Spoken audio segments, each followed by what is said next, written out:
क्या आपने कभी सुना है कि किसी बड़ी यूनिवर्सिटी को एक इंटरनेशनल समिट से स्टॉल खाली करने का ऑर्डर दे दिया जाए, वो भी सिर्फ एक चाइनीज रोबोट डॉग की वजह से? एक सेकंड, ये शॉकिंग स्टोरी और इसके पीछे का सवाल हम क्वेश्चन नंबर 23 में डिस्कस करेंगे, जो आज का सबसे इंटरेस्टिंग टॉपिक है। लेकिन दोस्तों, एक्साइटमेंट के साथ साथ सिलेक्शन भी जरूरी है। क्वेश्चन नंबर 25 आपके आने वाले एग्जाम्स के लिए सबसे ज्यादा इंपॉर्टेंट है, क्योंकि इसमें हम इंडिया के बाद होने वाले ग्लोबल एआई समिट्स का पूरा रोड मैप कवर करेंगे। अगर आपने ये मिस किया तो समझिए एग्जाम के 2-3 मार्क्स मिस कर दिए। इसलिए वीडियो को पूरा देखिए और केवल सिलेक्शन नहीं, एक रैंकर बनिए। Exam ranker, be a ranker से लिए गए हैं। बिल्कुल। सुनने वालों को बता दें कि आज का हमारा mission India AI impact summit 2026 से जुड़े उन 25 सबसे महत्वपूर्ण सवालों को समझना है। और उनके विकल्पों के पीछे के विज्ञान को भी समझना है। एकदम सही। हम इन्हें क्रमानुसार देखेंगे। मतलब ये कोई बोरिंग क्विज नहीं है, बल्कि ये समझना है कि एआई की ये विशाल मशीनरी काम कैसे करती है। और ये देखना भी बहुत दिलचस्प होगा कि एग्जाम बनाने वालों ने कैसे गलत विकल्पों या जिन्हें हम डिस्ट्रैक्टर्स कहते हैं उनका इस्तेमाल किया है। अच्छा, डिस्ट्रैक्टर्स। हाँ, क्योंकि ये दिखाता है कि तकनीक के बारे में आम गलतफहमियां क्या हैं। तो चलिए सीधे पहले खंड की ओर बढ़ते हैं, जो वैश्विक मंच और भारत की स्थिति पर है। पहला प्रश्न है, 2026 में ग्लोबल एआई समिट सीरीज की मेजबानी करने वाला पहला ग्लोबल साउथ देश कौन सा था? विकल्प सुनिए। ए दक्षिण कोरिया, बी फ्रांस, सी भारत, डी स्विट्जरलैंड। इसका सही उत्तर सी है, भारत। अब देखिए, यहाँ समझने वाली बात यह है कि ये सिर्फ एक इवेंट नहीं है। तो फिर क्या है? इससे पहले 2023 में यूके, 2024 में दक्षिण कोरिया और 2025 में फ्रांस इसकी मेजबानी कर चुके हैं। मतलब सबके सब विकसित देश हैं। बिल्कुल। तो भारत का ग्लोबल साउथ से पहला मेजबान बनना ये साफ संदेश देता है कि एआई के नियम अब सिर्फ पश्चिमी देश नहीं बनाएंगे। ये एक बहुत बड़ा रणनीति कदम है। अब दूसरे प्रश्न पर आते हैं, जो एक अनोखे रिकॉर्ड के बारे में। हाँ, ये वाला काफी दिलचस्प है। सवाल पूछता है कि समिट के दौरान 24 घंटे में गिनीज वर्ल्ड रिकॉर्ड बनाने के लिए कितनी वैध प्रतिज्ञाएं यानी एआई प्लेज एकत्र की गई। विकल्प भी काफी करीब हैं इसके। हाँ, विकल्प इतने करीब हैं कि कोई भी चकरा जाए। ए 250,945, बी 250,946, सी 250,947 और डी 251,946। यहाँ सही उत्तर बी है, 250,946 प्रतिज्ञाएं। एग्जाम बनाने वाले ने जानबूझकर इतने करीबी विकल्प रखे हैं। लेकिन इतने सारे लोगों ने प्रतिज्ञा ली। असल में ये अभियान इंटेल इंडिया के साथ मिलकर चलाया गया था। और जो बात सबसे दिलचस्प है वो ये है कि इसका शुरुआती लक्ष्य केवल 5,000 प्रतिज्ञाओं का था। अरे बाप रे, सिर्फ 5,000? हाँ, लेकिन 2.5 लाख से ज्यादा लोगों का नैतिक एआई के लिए शपथ लेना दिखाता है कि देश में इस तकनीक को लेकर कितनी जागरूकता आ चुकी है। उम्मीद से कहीं ज्यादा। लेकिन इस पूरे इकोसिस्टम को चलाने के लिए पैसे की भी तो जरूरत होती है। बिल्कुल होती है। तो प्रश्न 3 इसी पर है। इंडिया एआई मिशन को किस राशि से अधिक के कुल वित्तीय परिव्यय के साथ मंजूरी दी गई थी? विकल्प हैं ए 10,200 करोड़ रुपए, बी 10,300 करोड़ रुपए, सी 10,400 करोड़ रुपए या डी 10,500 करोड़ रुपए। सही उत्तर बी है, 10,300 करोड़ रुपए। ये कोई छोटी रकम नहीं है। हाँ, काफी बड़ा अमाउंट है। इस फंड का मुख्य उद्देश्य एक संप्रभु एआई पारिस्थितिकी तंत्र यानी सॉवरेन एआई इकोसिस्टम का विकास करना है। रुकिए, ये सॉवरेन एआई सुनने में बहुत भारी शब्द लगता है। क्या इसका सीधा सा मतलब यह है कि हमारा डेटा, हमारे सर्वर और हमारे ही नियम होंगे? एकदम सटीक समझे आप। इसे ऐसे समझे कि आप अपना अनाज खुद उगा रहे हैं, बजाय इसके कि आप हमेशा आयात पर निर्भर रहें। बाहर वालों पर निर्भरता खत्म। बिल्कुल, देश का डेटा किसी विदेशी सर्वर पर जाने के बजाय यहीं प्रोसेस होगा। अगर मैं अपनी एक तुलना यहाँ जोड़ूं तो ये 10,300 करोड़ का निवेश देश में एक डिजिटल हाईवे सिस्टम बनाने जैसा है। डिजिटल हाईवे, ये अच्छी तुलना है। जैसे भारी यातायात को संभालने के लिए चौड़ी सड़कें और टोल प्लाजा चाहिए, वैसे ही भविष्य के डेटा को संभालने के लिए ये इंफ्रास्ट्रक्चर बनाया जा रहा है। बहुत उम्दा तुलना है। और देखिए, जब हाईवे बनता है तो यातायात के नियम भी बनाने पड़ते हैं, वरना तो दुर्घटनाएं होंगी। एकदम सही। और यहीं से हम अपने दूसरे खंड में प्रवेश करते हैं, जो एआई के दार्शनिक ढांचे और नियमों के बारे में है। प्रश्न 4, पीएम के मानव विजन यानी MANAV के तहत अक्षर V का क्या अर्थ है? विकल्प हैं A verified systems, B virtual systems, C valid and legitimate systems या D वैल्यू बेस्ड सिस्टम्स। अगर कोई ध्यान से ना पढ़े तो वैल्यू बेस्ड बहुत सही लग सकता है, हाँ, मुझे भी वही लग रहा था। लेकिन इसका सही उत्तर सी है, वैलिड एंड लेजिटिमेट सिस्टम्स, यानी वैध और न्याय संगत सिस्टम। अच्छा, यह इस बात पर जोर देता है कि एआई सिर्फ हवाई नहीं होना चाहिए, बल्कि कानूनी रूप से पारदर्शी होना चाहिए। तो ये पूरा मानव ढांचा इंसान को केंद्र में रखता है। बिल्कुल, मॉरल, अकाउंटेबल, नेशनल, एक्सेसिबल और वैलिड, ये मशीन के ऊपर इंसान को रखता है। ये एक बहुत ही मानवीय दृष्टिकोण है। इसी से जुड़ा है हमारा 5वां प्रश्न। भारत के AI गवर्नेंस ढांचे की नींव कितने सूत्रों पर आधारित है? विकल्प है A 5 सूत्र, B 6 सूत्र, C 7 सूत्र, D 8 सूत्र। सही उत्तर सी है, 7 सूत्र। यहाँ जो बात सबसे दिलचस्प है वो यह है कि एक प्राचीन सूत्र की अवधारणा का उपयोग भविष्य की टेक्निक के लिए किया जा रहा है। हाँ, भविष्य की सबसे उन्नत तकनीक को नियंत्रित करने के लिए। इन 7 सूत्रों में लोग पहले और निष्पक्षता जैसे सिद्धांत शामिल हैं। मतलब ये कोई सख्त कानून नहीं है? नहीं, ये एक तकनीकी कानूनी दर्शन की तरह है जो बताते हैं कि एआई को कैसा व्यवहार करना चाहिए। और इन दर्शनों को लागू कौन कर रहा है, यही प्रश्न है। 6 है, भारत में AI नीति के विकास के लिए नोडल मंत्रालय कौन सा है? इसके विकल्प भी ट्रिकी हैं। हाँ, A विज्ञान और प्रौद्योगिकी मंत्रालय, B गृह मंत्रालय, C इलेक्ट्रॉनिक्स और सूचना प्रौद्योगिकी मंत्रालय या D नीति आयोग। मैं शर्त लगा सकती हूँ कि कई लोग नीति आयोग चुनेंगे। स्वाभाविक है, नीति निर्माण का नाम सुनकर वही याद आता है। लेकिन सही उत्तर सी है, इलेक्ट्रॉनिक्स और सूचना प्रौद्योगिकी मंत्रालय, जिसे मेटी भी कहा जाता है। तो नीति आयोग क्या करता है इसमें? नीति आयोग रणनीतिक विजन जरूर देता है और CERT इन सुरक्षा देखता है, लेकिन अंतिम कमान मेटी के ही हाथ में है। तो नियम बन गए। अब बात करते हैं उन इंजनों की जो इस डिजिटल हाईवे पर दौड़ेंगे, यानी हार्डवेयर। हार्डवेयर के बिना तो कुछ संभव ही नहीं है। प्रश्न 7। 2026 की शुरुआत तक रियायती राष्ट्रीय कंप्यूट सुविधा के माध्यम से कितने GPU शामिल किए गए हैं? A 37,000, B 38,000, C 39,000 या D 40,000। सही उत्तर बी है, 38,000 GPU। सुनने वालों के लिए बता दूं कि GPU यानी ग्राफिक्स प्रोसेसिंग यूनिट दरअसल AI का दिमाग होते हैं जो भारी डेटा को एक साथ प्रोसेस करते हैं। बिल्कुल सही। लेकिन यहाँ मेरे मन में एक सवाल आता है।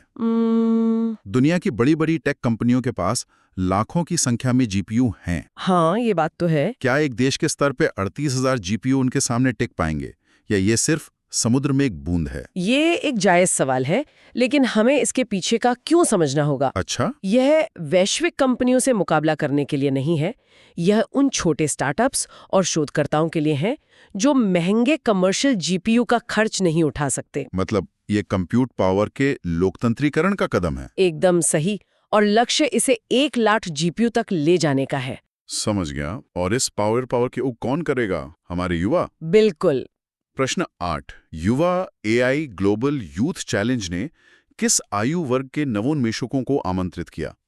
A 10 से 18 वर्ष, B 13 से 21 वर्ष, C 15 से 25 वर्ष या D 18 से 30 वर्ष। उत्तर बी है, 13 से 21 वर्ष। काफी कम उम्र है। हाँ, और पारसिपिक और अग्नि सेना जैसे युवाओं के प्रोजेक्ट्स ने इसमें 15-15 लाख रुपए का अनुदान भी जीता है। क्या बात है। ये दिखाता है कि AI अब सिर्फ कॉर्पोरेट लैब की चीज नहीं रह गई है, बच्चे भी इस पर काम कर रहे हैं। और हमारी अपनी भाषाओं का क्या?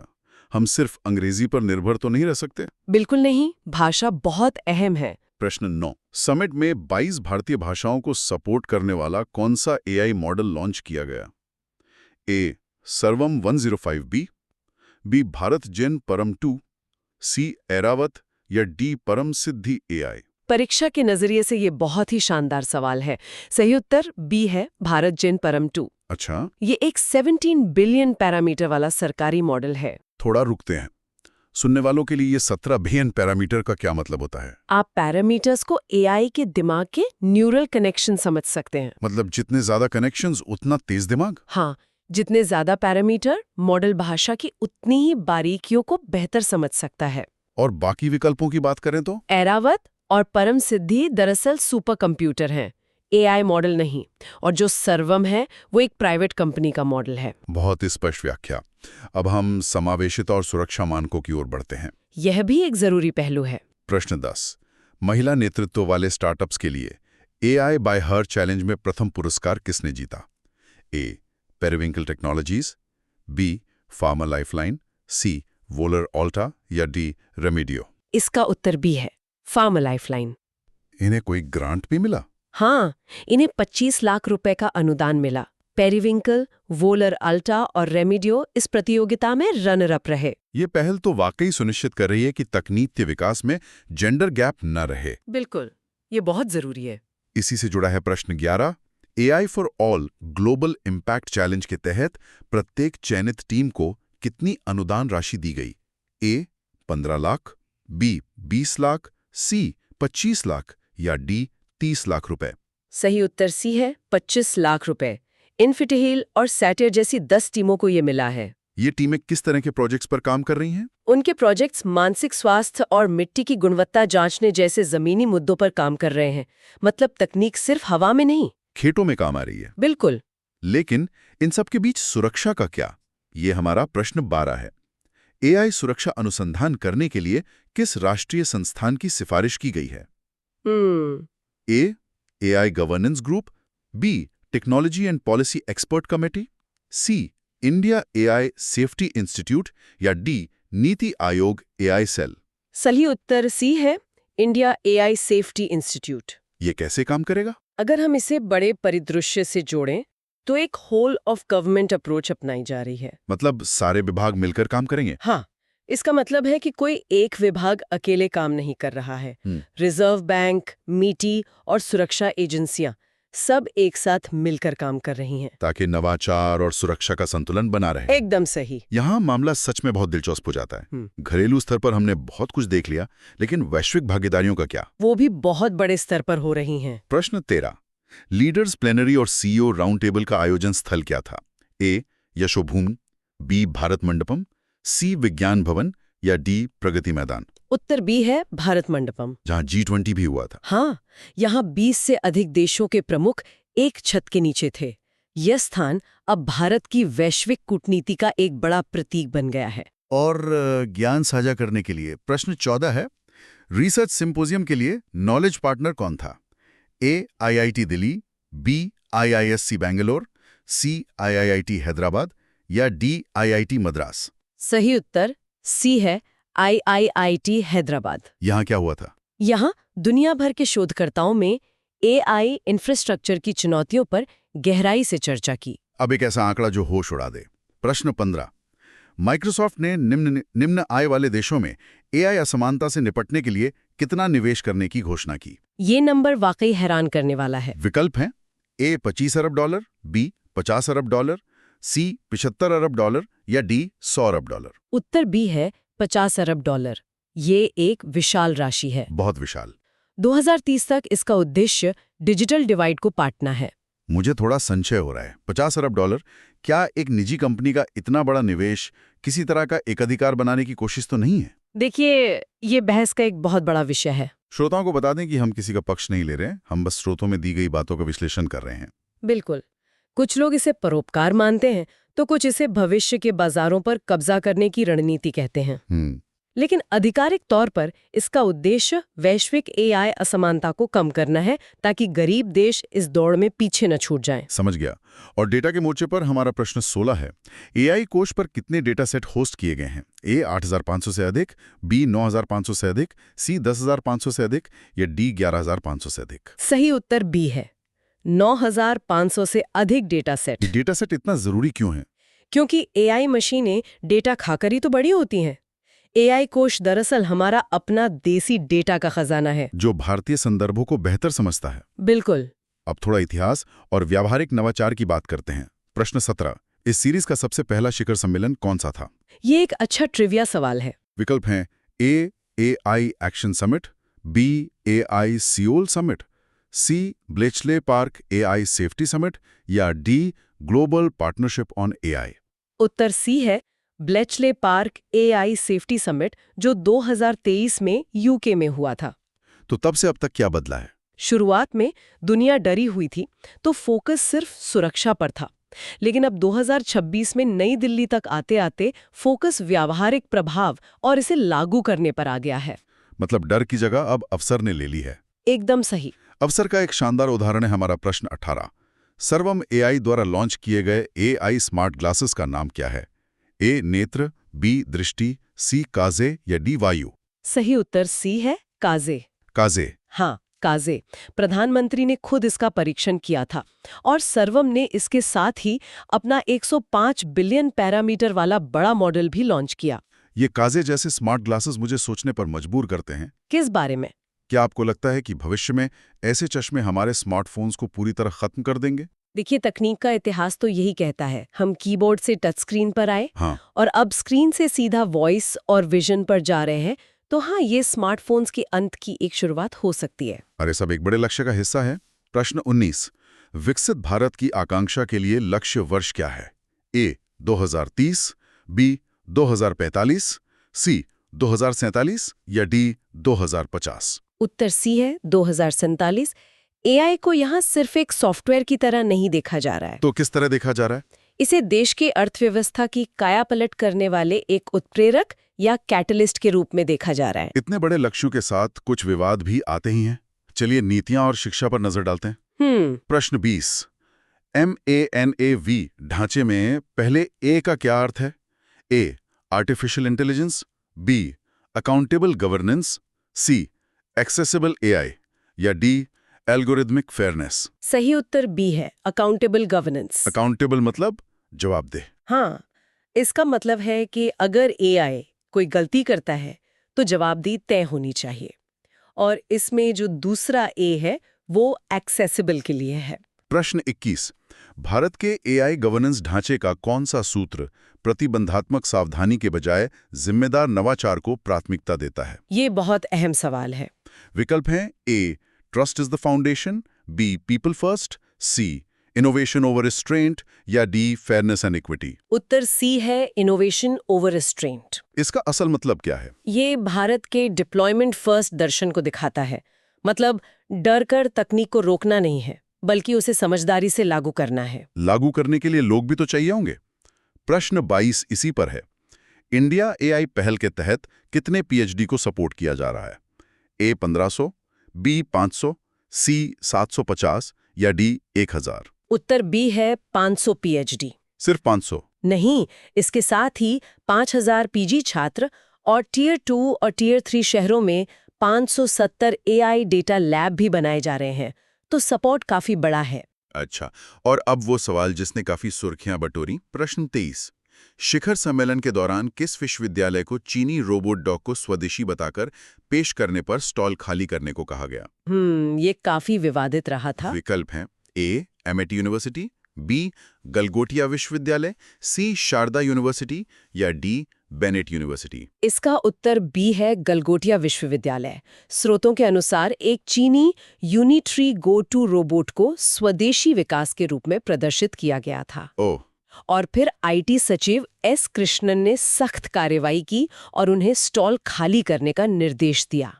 सुनने वालों के लिए एक बार फिर स्पष्ट कर दूं कि हम यहाँ किसी भी पक्ष का समर्थन या विरोध नहीं कर रहे हैं। बिल्कुल। हम केवल उस घटना की रिपोर्ट कर रहे हैं जो हमारे स्रोतों में दी गई है। सही कहा। लेकिन ये एक बहुत ही महत्वपूर्ण सवाल खड़ा करता है कि तकनीकी प्रदर्शनियों में स्वदेशी विकास की प्रामाणिकता कितनी जरूरी है। खासकर तब जब हम सॉवरन एआई की बात कर रहे हों। एकदम सही। बिल्कुल। अब हम अपने अंतिम पड़ाव पर हैं। प्रश्न 24। वर्तमान में एआई कोष पर कितने क्षेत्रीय मॉडल यानी सेक्टोरल मॉडल्स होस्ट किए गए हैं? ए 25, बी 273, सी 300 या डी 325? सही उत्तर बी है, 273 मॉडल। अब ये सेक्टोरल मॉडल क्या होते हैं? ये जैक ऑफ ऑल ट्रेड्स नहीं होते। ये एक विशेषज्ञ डॉक्टर की तरह होते हैं। अच्छा। हाँ, जो सिर्फ कृषि या सिर्फ स्वास्थ्य के डेटा पर प्रशिक्षित होते हैं ताकि उस क्षेत्र में बिल्कुल सटीक परिणाम दे सकें। बेहतरीन। और हमारा आखिरी प्रश्न, प्रश्न 25। 2026 के बाद कौन सा शहर 2027 में अगले एआई शिखर सम्मेलन की मेजबानी करेगा? ए अबू धाबी, बी जिनेवा, सी वॉशिंगटन डीसी या डी टोक्यो? उत्तर बी है, जिनेवा। स्विट्जरलैंड। और उसके बाद 2028 में यह संयुक्त अरब अमीरात में होगा। तो इस सब का असल मतलब क्या है? इन 25 सवालों और उनके विस्तृत विश्लेषण से गुजरने के बाद एक बात बिल्कुल साफ हो जाती है। वो क्या? स्रोत हमें बताते हैं कि भारत अब तकनीक का सिर्फ एक उपभोक्ता नहीं रहा। अपना खुद का इंफ्रास्ट्रक्चर, अपना डेटा सेट और अपने नैतिक नियम बनाकर देश एआई के क्षेत्र में स्टूडेंट्स, इन 25 सवालों और उनकी एनालिसिस को बार बार पढ़ें। ये आपके सिलेक्शन की सीढ़ी हैं। और रिवाइज करते रहिए इन सवालों को, क्योंकि करंट अफेयर्स ही एक ऐसा सेक्शन है जो रिटन एग्जाम कंपटीशन के अलावा आपकी इंटरव्यू क्रैक करने में भी मदद करता है। और केवल सिलेक्शन नहीं, एक रैंकर बनिए। Exam ranker, be a ranker के साथ सब्सक्राइब करें।